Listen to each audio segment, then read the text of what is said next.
Hey, what's up you guys, it's Dorothy and welcome back to my channel. In today's video we're going to go into the Julian chapter of Auggie and Me by R.J. Palacio. So here we go. This video may contain sensitive topics and foul language. If you do not wish to continue, I suggest you click off the video now. You have been warned. The Julian chapter, a wonder story. Be kind, for everyone you meet is fighting a hard battle. Ian McLaren. Before, perhaps I have created the stars and the sun and the enormous house, but I no longer remember. Jorge Luis Borges, the House of Astronon. Fear cannot hurt you any more than a dream. William Golding, Lord of the Flies. Ordinary. Okay, I know. I haven't been nice to August Pullman. Big deal. It's not the end of the world, people. Let's stop with the drama, okay? There's a whole big world out there, and not everyone is nice to everyone else. That's just the way it is. So can you please get over it? I think it's time to move on and get on with your life, don't you? Geez, I don't get it. I really don't. 1 minute, I'm like the most popular kid in the 5th grade, and the next minute, I'm like, I don't know, whatever. This bites. This whole year bites. I wish Auggie Pullman had never come to Beecher Prep in the first place.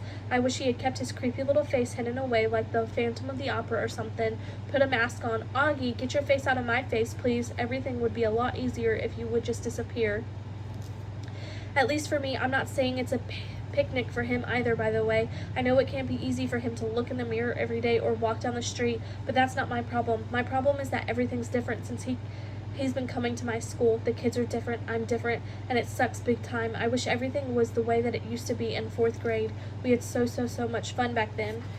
We would play tackle tag in the yard, and not to brag, but everyone always wanted a piece of me, you know? I'm just saying, everyone always wanted to be my partner when we do social studies projects, and everyone always laughed when I said something funny. At lunchtime, I'd always sit with my peeps, and we were like it.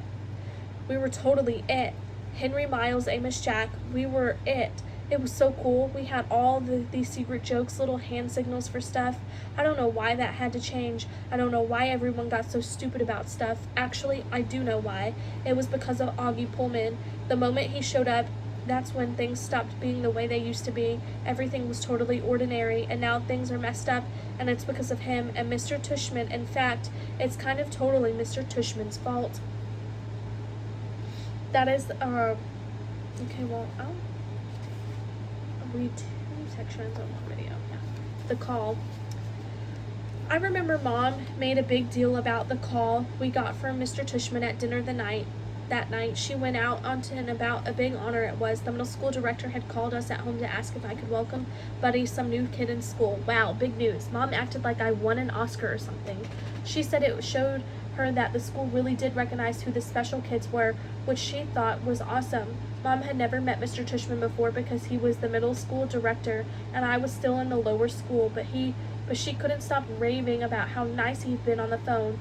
Mom's always been the kind of big wig at school. She's on this board of trustees thing, which I don't even know what is, but apparently it's a big deal.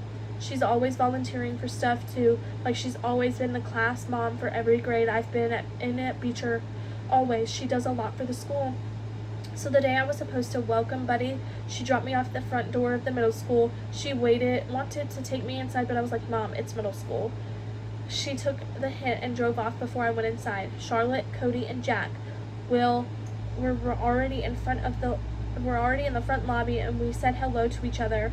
Jack and I did our peeps handshake as we said hello to the security guard. Then we went up to Mr. Tushman's office. It was so weird being in the school when there was no one there. Dude, we could totally skateboard in here and no one would know, I said to Jack, running and gliding on the smooth floor of the hallway after the security guard couldn't see us anymore. Huh, yes, said Jack, but I noticed that the closer we got to Mr. Tushman's office, the quieter Jack got. In fact, he kind of looked like he was going to blow chunks. As we got near the top of the stairs, he stopped. I don't want to do this, he said. I stopped next to him. Charlotte had already gotten to the top landing. Come on, she said. You're not the boss, I answered. She shook her head and rolled her eyes at me. I laughed and nudged Jack with my elbow. We loved egging Charlotte Cody on. She was always such a goofy two-shoes. This is so messed up. And Jack rubbing his hand over his face. What is? I asked. Do you know who the new kid is? He asked. I shook my head. You know who he is, right? Jack said to Charlotte, looking up at her. Charlotte walked down the stairs towards us. I think so, she said. She made a face like she had just tasted something bad. Jack shook his head and then smacked it 3 times with his palm. I'm such an idiot for saying yes to this, he said, his teeth clenched. Wait, who is it? I said. I pushed Jack's shoulder so he'd look at me. It's that kid called August, he said to me. You know, the kid with the face? I had no idea who he was talking about. Are you kidding me? Said Jack.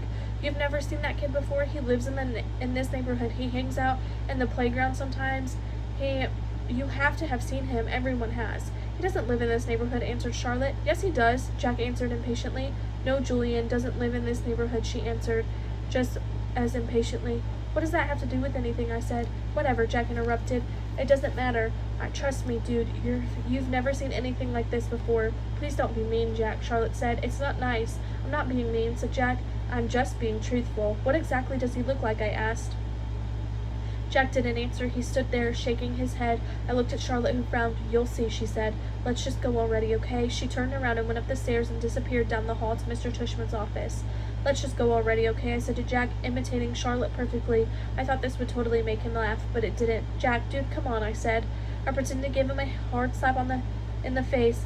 This actually did make him laugh a bit, and he threw a slow-motion punch back at me. This led to a quick game of spleen, which is where you jab each other in the ribcage. Guys, let's go, Charlotte commanded from the top of the stairs. She had come back just to get us. Guys, let's go, I whispered to Jack, and this time he did kind of laugh. But as soon as we rounded the corner of the hallway and got to Mr. Tushman's office, we all got pretty serious. We went inside. Miss Garcia told us to wait in the nurse Molly's office, which was a small room to the side of Mr. Tushman's office. We didn't say anything to each other while we waited. I resisted the temptation to make a balloon out of the latex gloves that were in the box by the exam table, though I know it would have made everyone laugh.